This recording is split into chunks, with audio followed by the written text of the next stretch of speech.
I ran the wire from that camera to here, here, and up to here. Then I removed all of these trims from the car, and here these are.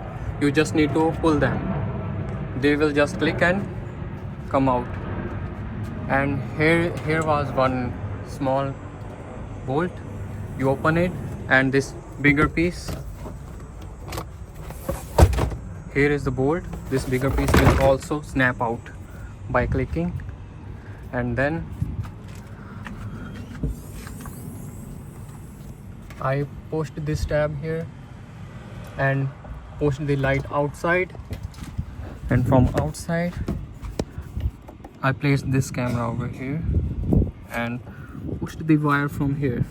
You can see the wire, and then push the light inside, and here is that wire coming out of here, and I just connected these two wires.